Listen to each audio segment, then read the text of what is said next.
responsible for overseeing the Trump Organization's lease of the old post office building, and yet her boss is ultimately President Trump, and that presents a serious problem.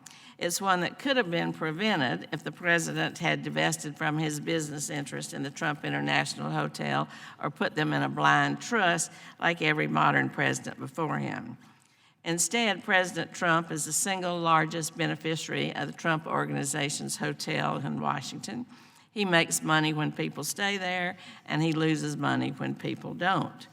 So let me repeat, President Trump is both the GSA's tenant and its boss, and that's an obvious problem.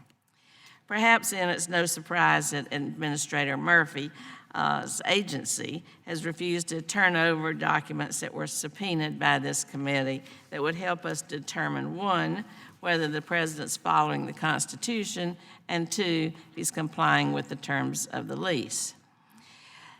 We know from dogged reporting that President Trump's D.C. hotel isn't going quite as well as he'd hoped.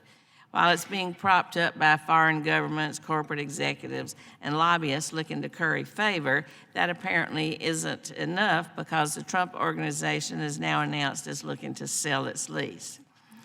Administrator Murphy, as you likely know, last Thursday was the deadline by which initial bids to purchase this lease were to be submitted by potential buyers.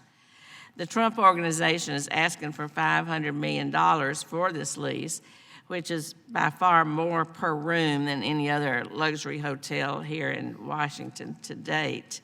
That means that you're going to be overseeing the potential transfer of hundreds of millions of dollars into the pockets of the president and his family.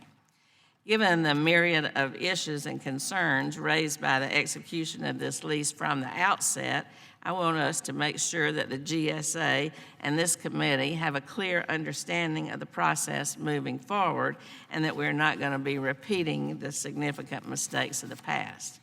What we want to know and what we want to find out in this hearing is if any changes could be made to the terms of the lease with the new tenant. Additionally, we need to determine the need for any new legislation to guide and oversee the outleasing process. But most importantly, American taxpayers deserve transparency. They need to know who's buying this lease. And above all, we need to seek information to ensure that it's not some foreign government. That arrangement would not only raise serious ethics questions, but could also potentially bring into question the Emoluments Clause of the Constitution and potentially threaten national security. Given that the GSA's Inspector General concluded last year that your agency ignored the Constitution, I put that in quotes, and has said that you're continuing to ignore the Emoluments Clause, we hope that we can ensure that going forward with the potential sale of this lease, we'll be abiding by federal law. Some of us believe that the Constitution matters. It's the law of the land, regardless of whether this administration finds it to be inconvenient or not. So I thank you, Administrator Murphy, for being with us today.